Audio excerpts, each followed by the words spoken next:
ನೀವು ಗ್ಯಾರಂಟಿ ಏನು ಟೀಕೆ ಮಾಡ್ತಿರಲ್ಲ ಅಧ್ಯಕ್ಷರೇ, ಈ ಗ್ಯಾರಂಟಿಗೆ ಹೆಣ್ಮಕ್ಳಿಗೆ 2,000 ಪ್ರತಿ ತಿಂಗಳ ಹೋಗುತ್ತೆ. ಯಾವುದೋ ಒಂದು ತಿಂಗಳ ಹೋಗಿಲ್ಲ ಅಂತ ಕೂಡ ಜಗಳ ಮಾಡ್ತೀರಿ. ಬಂದೇ 100% ಕೊಡ್ತಾರೆ. ಯಾಕಂದರೆ GST ಪ್ರಾಬ್ಲಮ್. GST ಇವತ್ತು ರಾಜ್ಯ ಸರ್ಕಾರಕ್ಕೆ ವಾಪಸ್ 1 ತಿಂಗಳು ಆದಮೇಲೆ ಬರುತ್ತೆ ಕೇಂದ್ರ ಸರ್ಕಾರದಿಂದ. ಹೀಗಾಗಿ 1 ತಿಂಗಳ 2 ತಿಂಗಳ ಡಿಲೇ ಆಗುತ್ತೆ ಹೊರತು ಗ್ಯಾರಂಟಿಗೆ ಹಣ ಬರುತ್ತೆ. ಆ ಹೆಣ್ಮಕ್ಳಿಗೆ ಏನು 2,000 ಕೊಡ್ತಾರೆ, ಆ ಪೌಷ್ಟಿಕ ಆಹಾರವನ್ನು ತಿಂತಾ ಇರೋದ್ರಿಂದ ಇನ್ಮೇಲೆ ಮುಂದಿನ ದಿನಮಾನಗಳಲ್ಲಿ ಈ ಇನ್ಫ್ಯಾಂಟ್ ಮಾರ್ಟಾಲಿಟಿ ಮತ್ತು ಗರ್ಭಿಣಿ ಸ್ತ್ರೀಯರ ಪೌಷ್ಟಿಕ ಆಹಾರದ ಕೊರತೆ ಕಡಿಮೆ ಆಗ್ತದೆ ಅನ್ನೋಂಥ ಮಾತನ್ನು ಹೇಳ್ತೀನಿ. ಅದಕ್ಕೆ ದಯಮಾಡಿ ಟೀಕೆಯನ್ನು ಗ್ಯಾರಂಟಿ ಬಗ್ಗೆ ಮಾಡ್ಲಿಕ್ಕೆ ಹೋಗಬೇಡಿ. ನಿಜವಾದ ಅಭಿವೃದ್ಧಿ ಅಂದ್ರೆ ಅದೇ ಮಾನವ ಅಭಿವೃದ್ಧಿ ಯಾವುದಂದ್ರೆ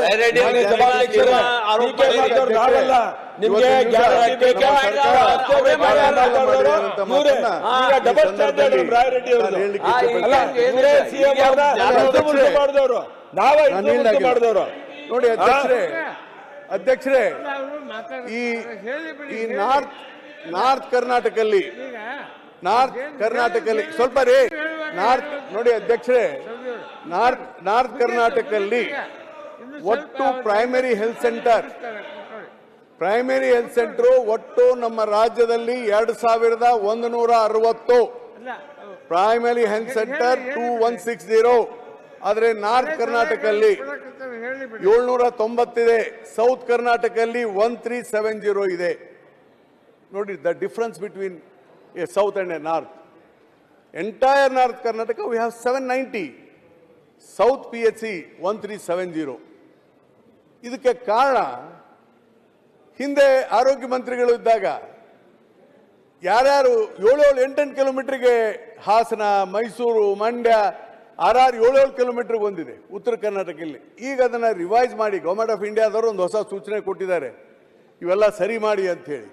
ಅದಕ್ಕೆ ಸಮಾನತೆ ದೃಷ್ಟಿಯಿಂದ ನಾವು PHCಗಳನ್ನು ಮಾಡುವಂಥ ಕೆಲಸ ನಮ್ಮ ಹೆಲ್ತ್ ಮಿನಿಸ್ಟ್ರು ಪ್ರಾರಂಭ ಮಾಡಿದ್ದಾರೆ. ಹಿಂದೆ ಅಶೋಕ್, ನೀವು ಹೆಲ್ತ್ ಮಿನಿಸ್ಟರ್ ಆಗಿದ್ರಿ, ನನಗೆ 3 PHC ಕೊಟ್ಟಿದ್ದೀರಿ. ನಾನು ನಿಮ್ಮನ್ನು ಅಭಿನಂದಿಸ್ತೇನೆ. ಯಲಬುರ್ಗಕ್ಕೆ 3 ಕೊಟ್ಟರೆ ಅವಾಗ ನನ್ನ ರಿಕ್ವೆಸ್ಟಿಗೆ ಫಸ್ಟ್ ಟೈಮ್ ಕಾಣುತ್ತೆ ಹೆಲ್ತ್ ಮಿನಿಸ್ಟರ್. ನೋಡಿ ನಿಮಗೆ ಥ್ಯಾಂಕ್ಸ್ ಹೇಳ್ತಾ ಇದ್ದೀವಿ. ಅದಕ್ಕೆ ಅದೇ ಥರ ನಮ್ಮವರು ಅರೆ ಕೊಟ್ಟಿದಾರ ಹೇಳ್ತೀವಪ್ಪ, ನಿನ್ಗೇನು ಸಂಕಟ. ಹೀಗಾಗಿ ಅಧ್ಯಕ್ಷರೇ, ಇವತ್ತು ಸೌತ್ ಅಂಡ್ ನಾರ್ತ್ ನಾವಿದ್ದಾಗೆಲ್ಲ ಕಾಂಗ್ರೆಸ್ನವರು ಸ್ನೇಹಿತರು ಇರ್ತಾರೆ, ಎಲ್ಲ ಸಹಾಯ ಮಾಡ್ತೀರಿ. ನೀವು ಅದಕ್ಕೆ ಮಾಡ್ತಾ ಇದೀವಪ್ಪ ಅಧ್ಯಕ್ಷರೇ. ಏನು ಇಲ್ಲ ಅಧ್ಯಕ್ಷರೇ, ಇವತ್ತು ಒಂದು ಹೊಸ ನಿಯಮಾವಳಿಯನ್ನು ಮಾಡಿ ಇವತ್ತು ಆರೋಗ್ಯ ಇಲಾಖೆಯಲ್ಲಿ ಒಳ್ಳೆಯ ಕೆಲಸವನ್ನು ನಮ್ಮ ಸರ್ಕಾರ ಮುಂದಿನ ದಿನಮಾನಗಳಲ್ಲಿ ಮಾಡ್ತದೆ ಅನ್ನೋಂಥ ಮಾತನ್ನು ಹೇಳಲಿಕ್ಕೆ ಇಚ್ಛೆಪಡ್ತೇನೆ ಅಧ್ಯಕ್ಷರು. ಈಗಾಗಲೇ ನಾನು ಹೇಳ್ತಾ ಇದ್ದೆ, ಹಿಂದುಳಿಕೆಗೆ ಕಾರಣ ನಮ್ಮ ಇನ್ಕಮ್ ಬಹಳ ಮುಖ್ಯ. ಉತ್ತರ ಕರ್ನಾಟಕದಲ್ಲಿ ತಲಾ ಆದಾಯ ಪ್ರಮಾಣ ಬಹಳ ಕಡಿಮೆ ಇದೆ ಸೌತನ್ನು ಕಂಪೇರ್ ಮಾಡಿದರೆ. ಸ್ವಲ್ಪ ಶ್ರೀಮಂತರೆಲ್ಲ ಜಾಸ್ತಿ ಹಳೆ ಮೈಸೂರಿನಾಗೆ ಭಾಗದಾಗ ಇದ್ದಾರೆ. ಅದರಲ್ಲಿ ಎಸ್ಪೆಷಲಿ ಬೆಂಗಳೂರು ಗ್ರಾಮಾಂತರ ಜಿಲ್ಲೆಯಲ್ಲಿ ಭಾಳ ದೊಡ್ಡ ಶ್ರೀಮಂತರಿದ್ದಾರೆ. ಇದಕ್ಕೆ ಕಾರಣ ಅಲ್ಲಿ ಎಕಾನಮಿ ಬೂಮ್ ಆಗಿದೆ ಇವತ್ತು. ಅದೇ ಥರ Mangaluru, Mysuru, Udupi have A very good economy. ಅದು ನಮ್ಮ ಉತ್ತರ ಕರ್ನಾಟಕದಲ್ಲಿ ಕಡಿಮೆ ಆಗಲಿಕ್ಕೆ ಕಾರಣ ಉದ್ದಿಮೆಗಳಿಲ್ಲ. ಮತ್ತು ಈಗಾಗಲೇ ನಾನು ಹೇಳಿದಂತೆ ನಮ್ಮ ಭೌಗೋಳಿಕ ಸಮಸ್ಯೆ, ನೀರಾವರಿ ಇದೆ, ಹೆಚ್ಚಿದೆ, ಆದರೆ ಅದು ಇನ್ನೂ ಮಾಡಲಿಕ್ಕಾಗಿಲ್ಲ. ಅದ್ರ ಬಗ್ಗೆ ನಾನು ವಿವರಕ್ಕೆ ಬರ್ತೇನೆ. ಹೀಗಾಗಿ ಅಧ್ಯಕ್ಷರೇ, ಈ GDP ಪರ್ ಕ್ಯಾಪಿಟಾ ಇಡೀ ದೇಶದಲ್ಲಿನೇ ಅತ್ಯಂತ ಹೆಚ್ಚು ಆದಾಯ ತರುವಂಥ ಇದು ಇದ್ದರೆ ಅದು Karnataka. There are 2 types of GDP calculation. One is PPP and one is nominal. ಈ GDP per capita power purchase ಇದರಲ್ಲಿ ನಾವು 4,45,188 ರೂಪಾಯಿ ಇದೆ. ನಾನು ಹೇಳ್ತಾ ಇರೋದು ಪವರ್ ಪರ್ಚೇಸ್ ಆಫ್ ಇದಕ್ಕೆ. ಮತ್ತು ಮಹಾರಾಷ್ಟ್ರ, ಹರಿಯಾಣ, ಗುಜರಾತ್ ನಮ್ಗಿಂತ ಹಿಂದಿದ್ದಾವೆ. BJP ಆಡಳಿತ ಮಾಡುವಂಥ ಯಾವುದೇ ರಾಜ್ಯ ನಮ್ಮ ಸಮೀಪ ಇಲ್ಲ. ಎಸ್ಪೆಷಲಿ ಈ ವರ್ಷ ಸಿದ್ದರಾಮಯ್ಯನವರು ಮುಖ್ಯಮಂತ್ರಿಯಾಗಿ 2 ವರ್ಷಗಳ ಕಾಲದಲ್ಲಿ ನಮ್ಮ GSDP ಇಡೀ ರಾಷ್ಟ್ರದಲ್ಲೇ ನಂಬರ್ 1 ಆಗಿದೆ. ನಾನು ಹೇಳ್ತಾ ಇರೋದಲ್ಲ, ಇದು ರಾಜ್ಯಸಭೆಯಲ್ಲಿ ಆರ್ಥಿಕ ಮಂತ್ರಿಗಳು ಕೊಟ್ಟಂಥ ಉತ್ತರವನ್ನು ಹೇಳ್ತಾ ಇದ್ದೀನಿ. If they want I can place the papers.